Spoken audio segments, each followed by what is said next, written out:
waitwao ni wengi, wateule ni wachache. Hii ni utaratibu ambao nakuonyesha ili uweze kutambua kwa jinsi gani unaweza ukaingia kwenye mfumo wa Mungu au ukawa kwenye utaratibu wa Mungu. Kuna makundi matatu au magrupu matatu ambayo yako duniani ambao ni katika msingi na utaratibu wa kuelekea kwa Mungu. Ni watu ambao wako duniani katika nafasi wimbi kubwa la bilioni ya watu ambao ndio kundi la kwanza ambalo nitangaza kabisa ndio katika upande wa dini, ambao watu wote wa kundi lolote ambao liko nje kabisa hawajajua mwelekeo na njia ya Mungu na utaratibu Mungu hawajawahi kujua. Na kundi la kwanza la pili ambao ni la pili ambao inasema kwamba ambao ameshaitwa. Kuitwa ina maana mtu akiitwa ameamini. Kuamini huja kuamini ndio mtu kuwa na imani. Imani inakuja kwa kusikia na kusikia kunatokana na neno la Kristo. Ukiitwa ina maana umetengwa. Kutengwa ina maana ungia katika utaratibu wa Mungu. Ukitengwa hapo, ukiamini ndio unaitwa unaanza kuwa kanisa.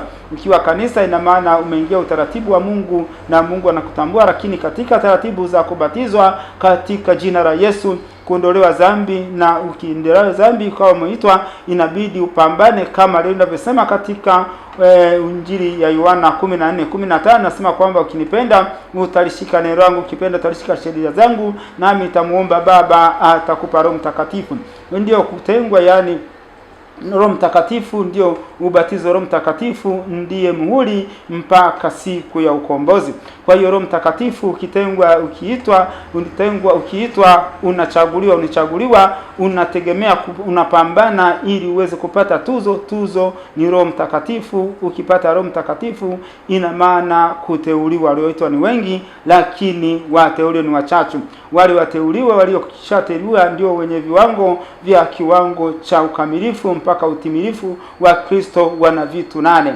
Katika vitu hivyo vitu 8 unavipata katika waraka wa pili wa Petro sura ya kwanza kuanzia mstari wa 5. Unapata kiwango cha mtu mkamilifu. Ukiwa na vitu hivyo wewe sio kipofu, lakini ukiwa hauna vitu viegezo vya namna hiyo wewe ni kipofu katika utaratibu huo.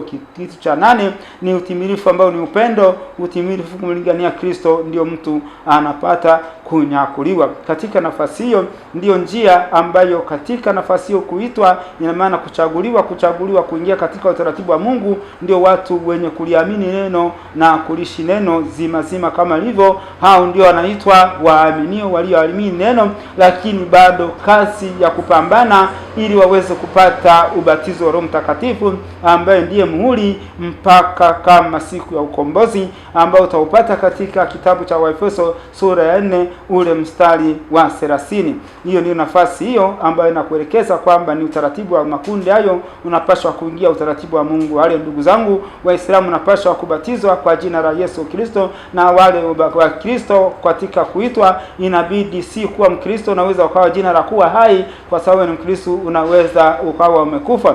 Inabidi uingie katika Ufunuo 17 ukamtafute mjumbe wa 7 ambao isipokuwa katika sauti za malaika wa 7 ambao ni roho ya Elia inayokuja hapa mara 5, mara ya 4 inakuja kwa mjumbe wa 7 ambaye anakuja kufafanua na kuzifungua siri za Mungu na kuandaa kanisa kwa ajili ya unyakuo. Wale wa Kristo wa kawaida inabidi si kubweteka kuwa Mkristo tu, bali ni utakuwa kwenye utaratibu wa kwanza kama wote. Kundi la kwanza la kundi Kitonga kule inabidi umpate mjumbe ili uweze kubatizwa ubatizo sawa na kitabu cha Matendo ya Mitume sura ya 2 mstari wa 38. Ubatizwe uondolewe dhambi na upokee kipaji cha Roho Mtakatifu. Ndio katika utaratibu nilikuwa nikufafanua ili uweze kujua ni kwa jinsi gani uko kundi gani. Unaweza kuwa mchungaji, unaweza kuwa mtume, shehe, bado hujawahi kuchaguliwa au kutika njia ya Mungu, na Mungu hakubariki.